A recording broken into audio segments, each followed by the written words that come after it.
4. The first manifestation of the mood of the spiritual teacher. Back to contents 4. The first manifestation of the mood of the spiritual teacher. Ignorant of my supreme nature as the great Lord of all beings. Foolish people slight me who am in a human body. Gita 9:11. We find the mood of the spiritual teacher manifested in the master from his childhood, though, it must be admitted, that its full manifestation took place in his youth when he attained the Nirvikalpa Samadhi. Let no one think that the above statement is an exaggeration of fact, intended to extol the master's greatness. If anybody critically studies the master's life without any bias, he will see that he will never be tempted to entertain that error. Let anybody study, as much as it lies in his power, the events of this extraordinary life, and he will after all find that it is his power of judgment itself that gets baffled, bewildered and benumbed. Our own minds were not a little suspicious. Many of us doubted, tested and examined the master more critically than it will perhaps even occur to many in the present age. It is difficult to enumerate the occasions when most of us, doubting the master, went to test him and got defeated and hung our heads in shame. We have given the reader a little indication of this already in the second chapter, and much will have to be given later. The reader then will be in a position to judge for himself. 1. Fruits first, flowers next. This is the peculiar trait of all divine incarnations. The Master always used to quote in connection with the lives of the eternally free Ishwar Kodis the saying, fruits first, flowers next, as is the case with the creepers called gourds. The meaning of the saying is that whatever practice they are seen to undertake for achieving perfection in matters spiritual, is for the purpose of showing people that they will have to undertake similar practices in order to achieve similar results.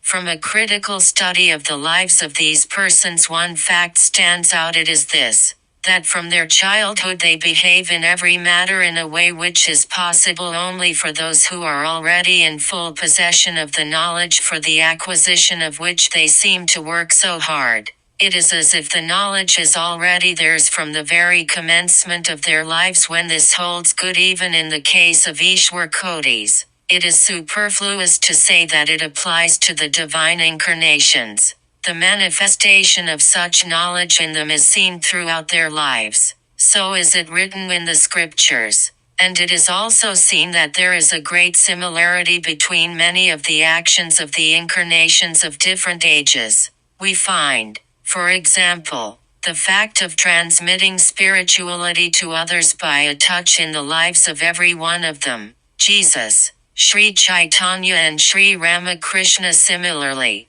we find many other events of like nature in their lives. Some particularly holy men were informed in a superhuman way of the advent of these incarnations. The mood of the spiritual teacher was manifest in them from their childhood. They knew from their boyhood that they had come down on earth, out of compassion, as incarnations in order to show special paths to the people in general. There are many other facts as well. Therefore, no one should be surprised to hear that the mood of the spiritual teacher was manifest in the Master's life from his childhood. The incarnations are a class by themselves. One will fall into a great error if one thinks that, because such events cannot happen in the lives of ordinary men, they cannot occur in the lives of incarnations also too. The first manifestation of the mood of the spiritual teacher in the Master's life. A discussion on the scriptures in a meeting of Pandits at the house of the Lahas at Kamarpukur. We find a very clear instance of the first manifestation of the mood of the spiritual teacher in the life of the Master at Kamarpukur. He had then been invested with the sacred thread, and he must have been about 9 or 10 years of age. The well-known scholars of that part of the country were invited on the occasion of a Sraddha ceremony to the house of the Lahas, the landlords of the village. And, as is usual, when many scholars came together, there started a heated, controversy amongst them when no decision on a particular disputed point in the scriptures could be arrived at. The boy Gadadhar said to a scholar known to him, "Can't the point at issue be decided this way?" Many boys of the village came to the meeting out of curiosity, and they could not understand even a little of the meaning of the noisy controversy accompanied by the gesticulations of the scholars. Some of these boys took all this as a huge joke and were laughing. Some others were mimicking the gestures of the scholars and were making a loud noise, while others were completely indifferent to it and engaged themselves in playing. Therefore, this scholar was not a little surprised to see that that wonderful boy had listened with patience to what they had said, understood everything and arrived at the right conclusion by reflecting on the matter. He then told the others known to him about Gadadhar's conclusion. Knowing that it was the only possible solution regarding the disputed point, they explained it to all others. All then admitted unanimously that it was the only rational solution regarding the point at dispute and were looking for the person whose keen intellect was the first to see that wonderful solution. And when they came to know that it was the boy Gadadhar who had said it, some of them became astounded and, thinking the boy to be possessed of divine powers, remained gazing steadfastly at him, while others filled with joy took him in their laps and blessed him. 3. A similar event in the life of Jesus in the Temple of Jehovah at Jerusalem for the Jewish pilgrimage of those days. 5. Jesus explained the scriptures in the Temple of Jehovah. It is necessary to discuss the subject a little more. There is an event recorded in the Bible, one exactly similar to this, in the life of Jesus, an incarnation of the divine Lord and the founder of the Christian religion. He was then 12 years of age. His poor, God-fearing father Joseph and mother Mary started that year on foot with him in the company of other pilgrims from his native village of Nazareth in the province of Galilee in order to pay a visit to the deity in the famous temple at Jerusalem and offer worship, sacrifice, etc. there. This place of pilgrimage of the Jews was like the pilgrim centers of the Hindus. Here the devout aspirant felt blessed by directly experiencing the manifestation of Jehovah in the gold casket and worshipped the deity by burning incense on an altar before him and by offering leaves and flowers, fruits and roots and by sacrificing beasts and birds like sheep, pigeons, etc.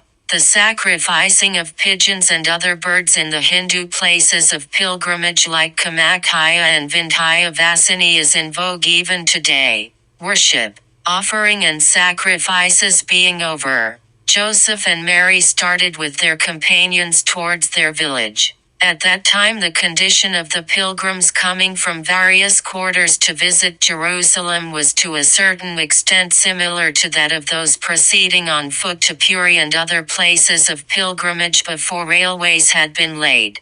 That long narrow path beautified here and there by trees, wells, ponds, those places of rest called inns. It is said there was also no lack of charitable guest houses, those guide priests, the inevitable companions of pilgrims, those grocer shops where the necessary provisions were available, that dust, those swarms of mosquitoes which rendered a friendly service to the pilgrims by preventing their forgetting their religious thoughts in sleep and idleness, that undertaking of journeys by pilgrims in great numbers so as to be of help to one another against robbers and thieves, and, last, that simple faith and dependence on God, all were there. When Jesus' parents found that he was not with them, they thought that he was perhaps coming behind the party with some other pilgrim boys. But even after traveling a long distance, when they found Jesus not coming up, they were greatly perturbed, and when a thorough search in the big party revealed that he was not with them, they anxiously turned their steps towards Jerusalem again. They looked for him in various places there, but could get no information about him. At last they entered the temple in search of him and found that the boy Jesus was sitting and discussing the scriptures among the sadhakas, well versed in them, and was charming all by his lucid, inspired explanations of the complicated points of dispute which confounded even the scholars. 6. The refutation of the opinion of the great Orientalist and scholar Max Muller. The great scholar Max Muller has expressed a doubt in his life and sayings of Ramakrishna about the truth of the incident in the Master's life just stated above, on the ground of its great similarity with the corresponding incident in the life of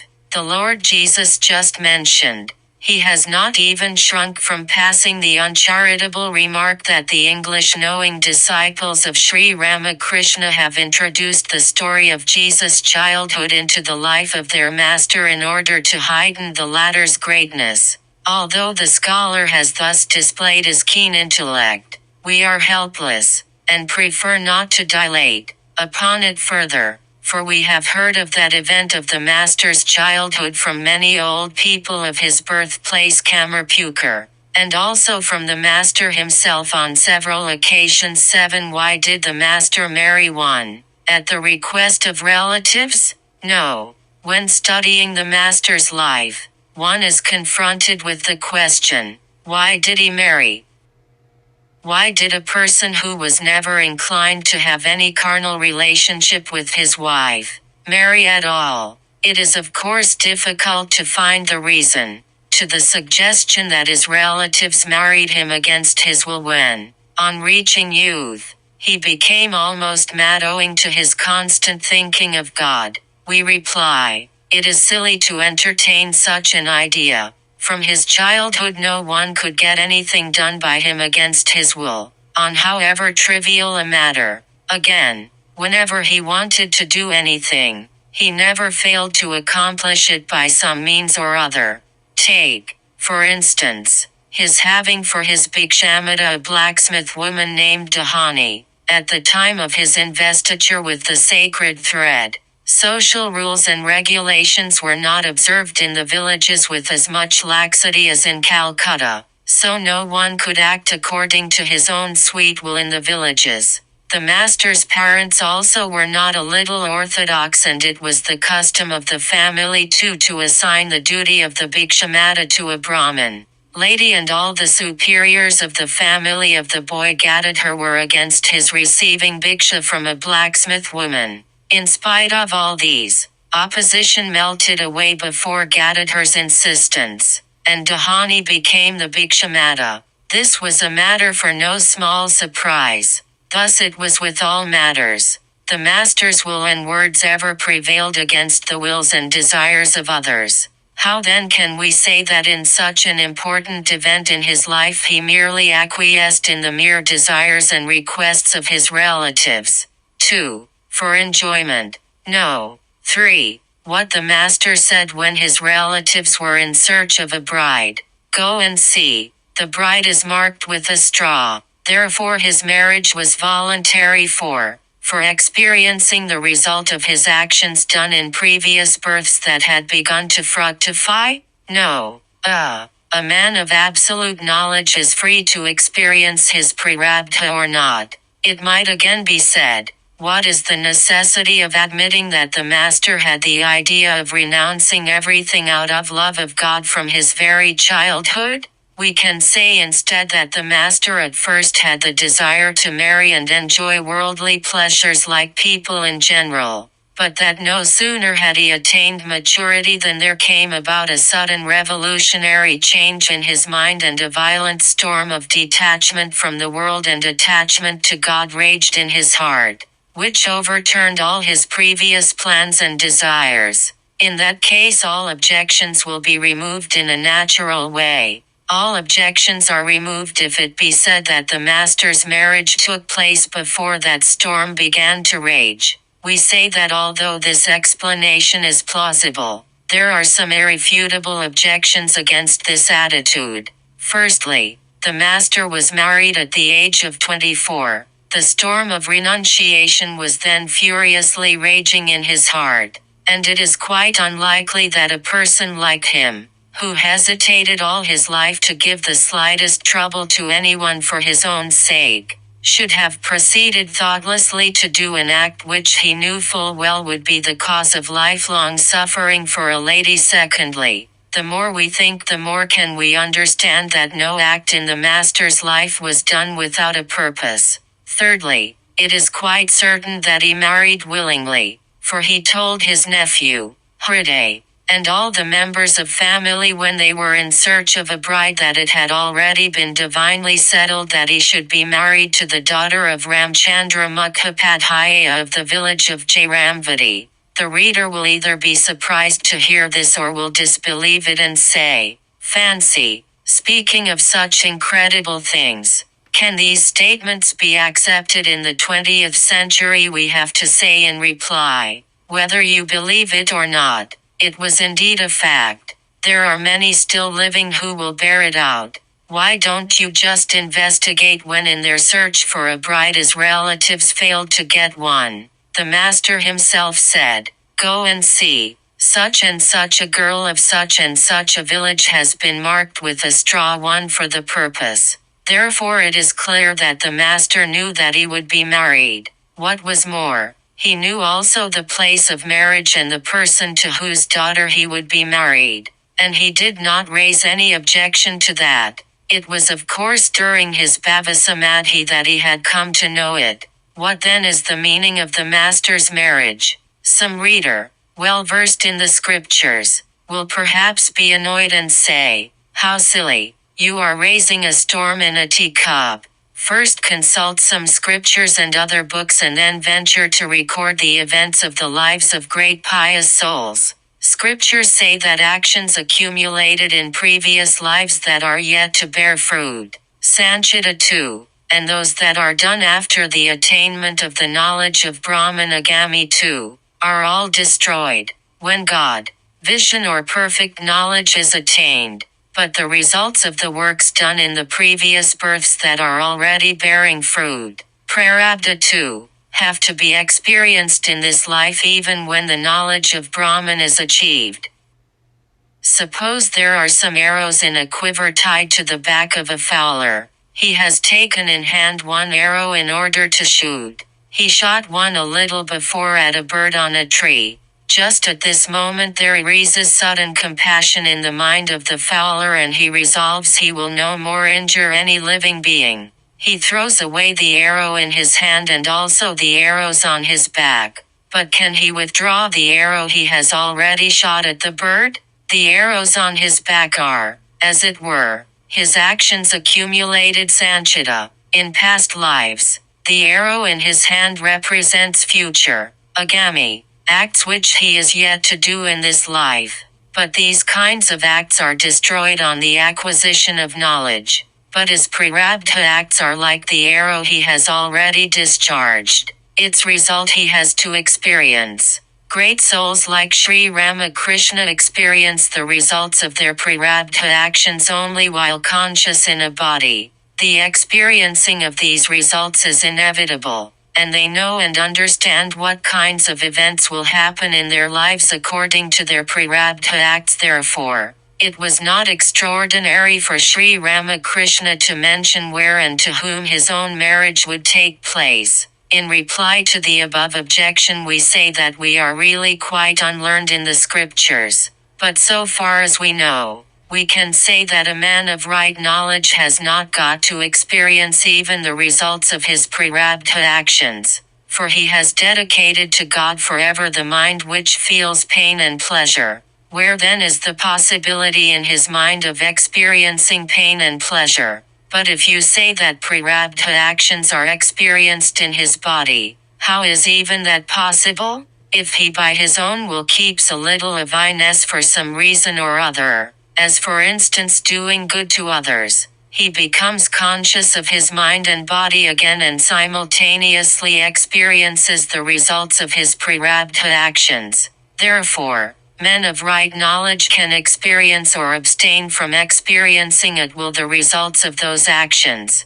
Such is the power they attain. That is why they are called the conquerors of the worlds, the conquerors of death, all-knowing and so on. b. The case of the master needs no mention, for his words are, one who was Rama and Krishna is now Ramakrishna again. If we are to believe the experience of Sri Ramakrishna himself, he cannot even be classed amongst the ordinary men of absolute knowledge. For, we have heard him say again and again, one who was Rama and Krishna is now Ramakrishna, that is, he who incarnated himself as Rama and Krishna in past ages is present in the form of Sri Ramakrishna and is manifesting wonderful divine sport. If one is to believe this, one must admit that he is an incarnation of God, eternally pure, eternally awakened and eternally free. And when one admits that, one cannot say that he is under the control of prarabdha. Therefore, we are to take a different decision about the master's marriage, which we give below. See, the master's joking about his marriage. The master talked to us on the topic of his marriage on several occasions and joked about it. That was also very sweet. One day at Dakshineshwar he sat down to take his food and Balaram Basu and a few other devotees sat and conversed with him. That day the Holy Mother had started for Kamarpukur for a stay of a few months, for it was the occasion of the marriage of the master's nephew Ramlal. The master, to Balaram, well, just tell me why marriage for me? What was the need for a wife? Why a wife for one who does not know where the cloth he is wearing is? Balaram smiled and kept silent. The master, oh, I see. Taking up a little vegetable from the plate and showing it to Balaram. It is for this there was marriage. Otherwise who would cook for me this way? Balaram and the other devotees laughed. Really? Who would have cared to see how I took my food? They went away today. The devotees did not understand who went. Ramlal's and, do you understand? Ramlal is going to be married. So they have all gone to Kamarpukur. I stood and looked on, and felt nothing. Really it was as if just someone went. But afterwards there was some anxiety as to who would cook for me, don't you see? All kinds of food do not agree with my stomach, and sometimes there is not consciousness enough to take food. She, the Holy Mother, knows what kinds of food suit me. She makes this or that preparation. That's why the anxiety arose as to who would do it. D. For completing the 10 sanctifying ceremonies which the ordinary religious teacher must undergo to have the fullest experience of the world? No. Raising the topic of his marriage. One day at Dakshineshwar the master said, do you know why one has to marry? There are 10 kinds of sanctifying ceremonies for a Brahmin's body, and marriage is one of them. It is only when one has performed all of them that one can become a religious teacher. He used to say again, one who becomes a man of perfect knowledge, Paramahamsa, has finished experiencing all states, from those of the scavengers and sweepers to those of kings and emperors. How otherwise could true dispassion come? The mind will feel eager to experience that which it has not experienced and will become restless. Do you understand? A piece has to move through all the squares before it reaches the home. Have you not seen it at the time of play 1? It is similar. 8. The purpose of the Hindu marriage is to lead man through enjoyments not incompatible with religion to renunciation. 9. Experiences with discrimination led at the right moment to the knowledge. Pleasure comes with a crown of thorns on its head. 10. The master taught how to urge the mind to give up the pleasure of worldly enjoyments. Although the master stated this as the reason for the marriage of an ordinary teacher of religion, we shall now explain the special reason for the master's marriage, as we have understood it. The scriptures teach us at every step that the purpose of marriage is not enjoyment. To observe the rule of maintaining the creation of God and produce virtuous children and thereby do good to society should be the purpose of the Hindu marriage. The scriptures tell us this again and again. Will the Hindu then have no self-interest in his marriage? Do the scriptures teach such absurd things? No. They do not. The authors of the scriptures saw everything down to the innermost stratum of the character of weak human beings and knew that they do not care for anything in the world except self-interest, and that they are not ready to undertake anything without calculating profit and loss. The authors of the scriptures taught what was mentioned above with the full knowledge of what they were doing. For they also knew that it would be for the good of the people if they could keep that self-interest always hitched to a high motive. Men would otherwise be entangled in the bondage of births and deaths and suffer endless pain. Man runs after the sensuous enjoyments of sight, taste, etc., of the world and thinks them to be very pleasing and very beautiful, only because he has forgotten his own nature, which is eternally free. But, how few people can ascertain that all pleasure is connected forever with pain, and that if one wants to enjoy pleasure,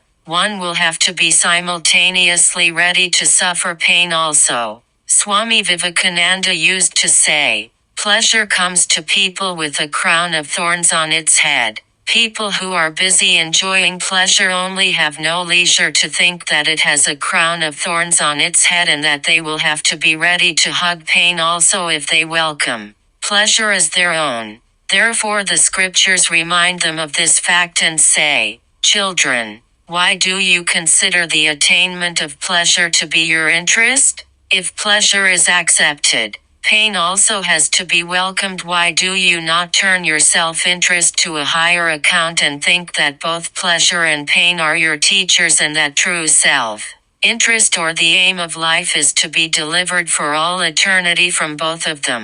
The aim of the authors of the scriptures is evidently to harness discrimination between good and evil, the permanent and the impermanent, etc., with the enjoyments of the married life, and by making man go round the inevitable experiences of pain and pleasure, to let him on to a thorough dispassion for the seeming, momentary pleasures of the world, so that he may be filled with a genuine love of God and go forward with great eagerness to be blessed with his vision, taking him to be the essence of all essences. There is no doubt about the fact that the mind will give up what it enjoys with discrimination. This is why the Master said, "Children, the discrimination between the real and the unreal is very necessary. One should always have discrimination and say to one's mind, 'You, mind, are eager to enjoy many things, to eat this, to put on that,' but discriminate and see that the 5 elements out of which potatoes, rice, pulses, etc., are made, are also the ingredients of sandesh, rasagala and other delicious sweets. Again, the bodies of yourself and all other persons, as also of the animals such as a cow, a goat and a sheep, are made of the very bones, flesh, blood and marrow derived from the 5 elements of which the beautiful bodies of women are made. Why then do you crave and die for them? They by no means will lead you to the realization of God, the existence, knowledge, bliss. If the mind cannot desist from them, then they should be enjoyed once or twice with due discrimination, and then finally renounced. Take this example. The mind persists in the desire to eat rasagala and by no means obeys the reins. All your discrimination is, as it were, being washed off. Then bring some rasagalas, put them into your mouth, and say to the mind when masticating and eating them and moving them from side to side inside the mouth, "Mind, this is what is called rasagala. This is also made of a combination of the 5 elements of which potatoes and paddles are made. This also, when eaten, will be converted into blood, flesh, feces and urine within the body. It is sweet as long as it is in the mouth. You will not feel the taste when it goes below the throat. Again, if you eat too much of it you will fall ill, and you are so intensely hankering after such a thing. Fie upon you. Now that you have taken it, don't want to eat it again." Looking at the devotees who were to renounce the world, It is only with regard to small matters that one can give them up after enjoying them with discrimination. But with regard to big things this is not possible. One gets entangled as soon as one begins to indulge in their enjoyment. That is why such desires should be driven away from the mind by discriminating and finding out their defects. 11. The present national degradation of the Hindus is due to the non-observance of continence in married life. Oh, how few are the people who entertain that high idea in their minds at the present time, though the scriptures speak of it in glowing terms. How few are those who make themselves and society blessed by observing continence in married life according to capacity. How few are the wives who stand by the side of their husbands, urging them to undertake this high vow beneficent to the people, let alone speaking of the realization of God. How few are the husbands, again, who know so much as that the aim of life is renunciation and teach it to their wives. Alice, India. Just try to think and see into what a spineless beast you have been converted by the doctrine of Western materialism, which regards worldly enjoyments as the be-all and end-all of life, and which has entered into your very marrow. Was it without any reason that Sri Ramakrishna said to his world-renouncing devotees, pointing out to them the defects in modern married life, "Ah, if it is wrong to make the enjoyment of worldly objects the summum bonum of life, then, do you think simply throwing a few flowers one at the time of marriage will make it pure or free from all blemishes? It is indeed doubtful whether indulgence in sensual pleasure in married life was ever so excessive as it is now in India. At the present time we have almost forgotten that, besides the satisfaction of the senses, there is a very sacred and high purpose of marriage, and this is why we are reducing ourselves to beings worse than beasts. It is only in order to destroy this beastliness of men and women of modern India that the master, the teacher of the people, was married.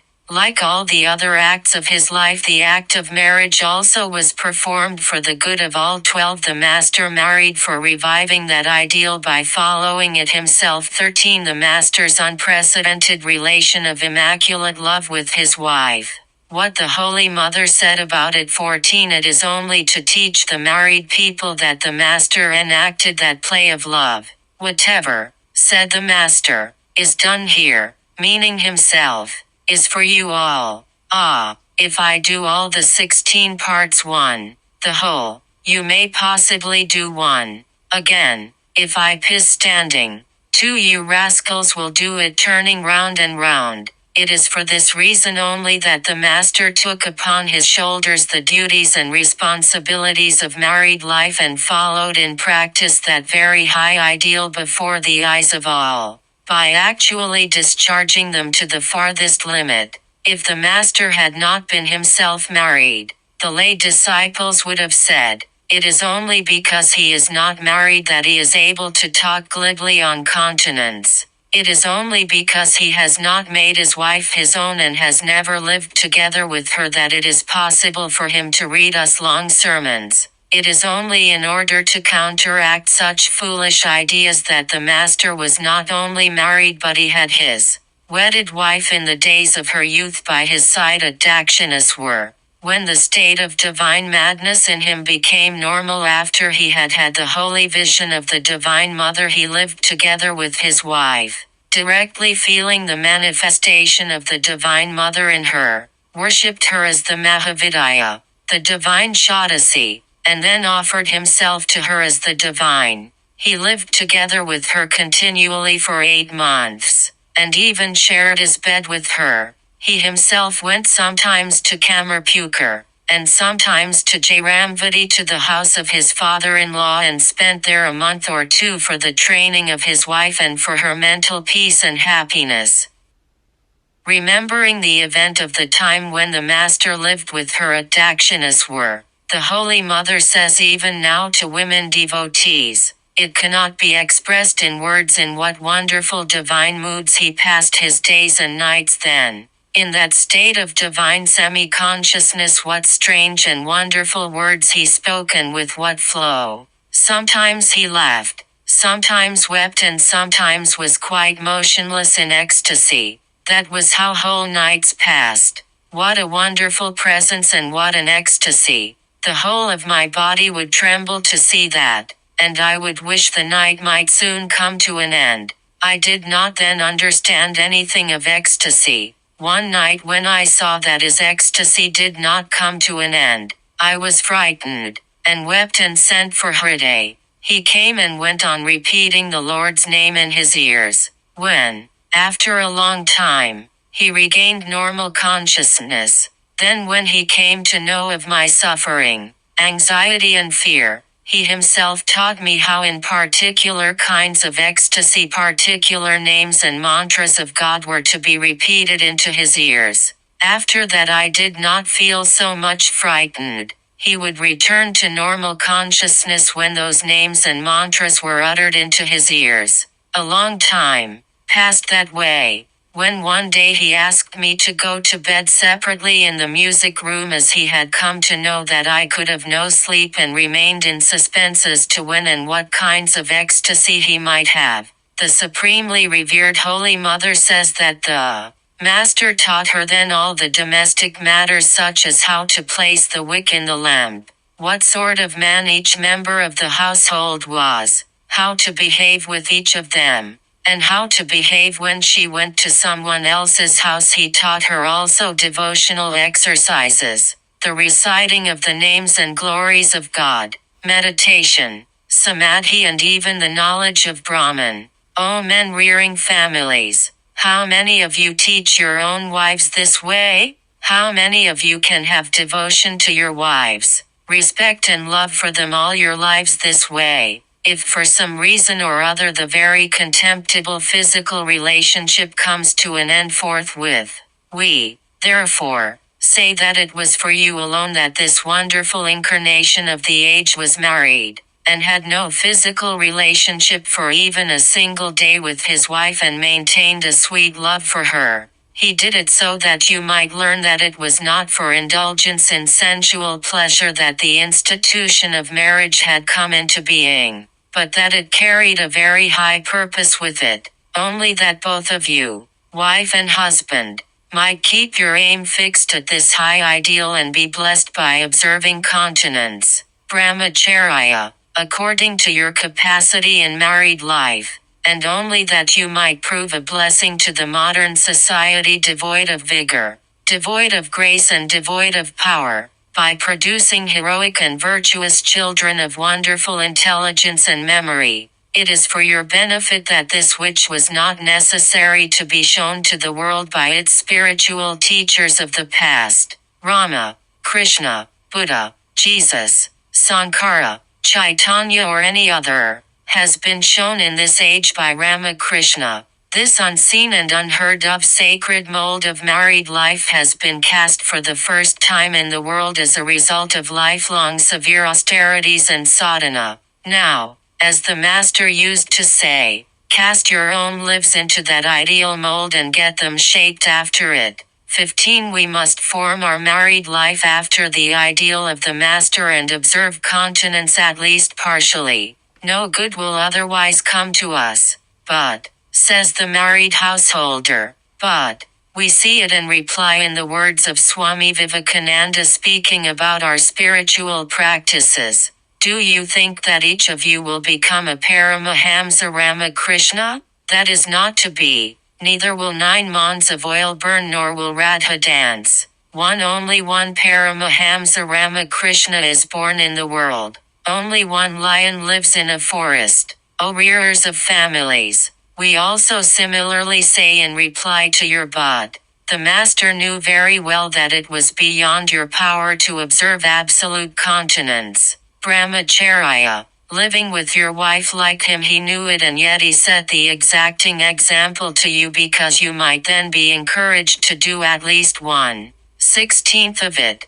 But know it for certain that if you do not follow that high ideal, if you do not try to look upon women as the direct counterparts of the Mother of the Universe and to offer according to your capacity, the selfless love of your heart to them. If, on the other hand, you always look upon women, who are the mothers of the world, with beastly eyes, as your dependent slaves and instruments for providing enjoyments for you, then know that your destruction is certain and very near, and remember what happened to the race of Yadu for neglecting the advice of Krishna, as also the sad plight of the Jews who disregarded the instruction of Jesus. Treating with indifference the incarnations of the age has been the cause of the destruction of nations at all times. 16. A few objections to the fact that the Master had no physical relationship with his wife and their refutation. After replying to one more query, we shall finish speaking about the unprecedented manifestation of the mood of the spiritual teacher through the married life of the Master, and then describe other aspects of that topic. Slave to sights, tastes and other sense objects, and strongly attached to external things.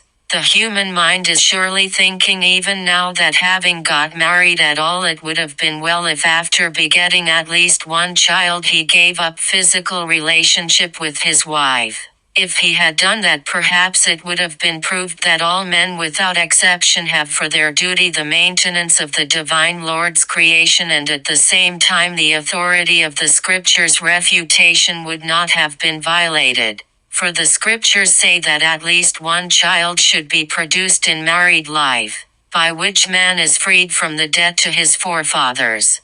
To this objection we reply, first, is creation really nothing more than this little, too gross globe that we see, hear, think and imagine? It is the law of creation that there should be diversity in it. It will not be very long before creation is destroyed if from this moment we all begin to think and act alike in all matters. We then ask you, have you known all the laws governing creation, and is it a fact that only for the purpose of keeping up the Lord's creation you have lost your continence? Brahmacharya. Today, be sincere in your reply and don't try to deceive yourself and others. Or as the Master would say, don't commit perjury in the shrine of sentiment. Well, let us assume for argument's sake that you are obeying that law of the maintenance of creation. What right have you to ask others to do the same? It is also a law within creation not to waste energy on ordinary things, so that the power of continence or other higher mental powers might be manifested. Who will manifest the higher spiritual powers? If, like you, everyone were to manifest the lower powers, the manifestation of such powers will be impossible in that case. 17. It is clear from the Holy Mother's worshipping the Master all her life as the Universal Mother that his marriage took place under the impulsion of the mood of the spiritual teacher in him. Secondly, it is our habit to select from the Scriptures passages that are to our liking. The injunction regarding the production of a child is also similarly quoted. 4. The Scriptures again say according to people's fitness, Yadahariva Virajat Tadahariva Pravrajat, 1, that is, as soon as one's love for God increases and produces detachment from the world, one shall renounce it. Therefore, who would have maintained the authority of this saying of the Scriptures, if the Master had followed your opinion? The same thing applies to the paying off of the debt to one's forefathers. The Scriptures say that a true sannyasins liberates, by virtue of his spiritual merits, the 7 immediately higher and 7 lower generations of his family. Therefore, we have no reason to be worried on the score that the debt of the Master to his forefathers was not paid off. It was in order to teach us that the Master tied himself down to matrimony. We can know a little of what a high and sacred ideal he has left behind for us from the fact of the Holy Mother's worshipping the Master all her life as the Mother of the universe. It is generally seen that a man cannot hide his weakness from his wife, though he can do it from others. The Master used sometimes to say to us about it, all the big wigs, babas, judges, magistrates, etc., however big they may talk, are all, as it were, earthworms, slaves to their wives. When orders, even though unjustifiable, come from the inner apartment one, they have no power to overrule them. Therefore, if anybody's wife offers sincere, heartfelt devotion to him and worships him all her life as God himself, it becomes indubitably clear that there is no dross in the ideal which he preaches. This is what we cannot say so definitely about any person other than the Master. This is not the place to describe the story of the Master's wonderful Leela of love with his wife, though there is much to say about it. So we introduced this topic only as an indication of the manifestation of the Master's mood as a spiritual teacher. Footnote 1. Luke 2:2. There is a custom in the villages of Bengal that a cultivator attaches, as a mark, a straw to a fruit like cucumber etc., which he considers to be very good and desires to offer to the Divine Lord, so that the cultivator himself inadvertently or any one of the household unknowingly, may not pluck and sell it.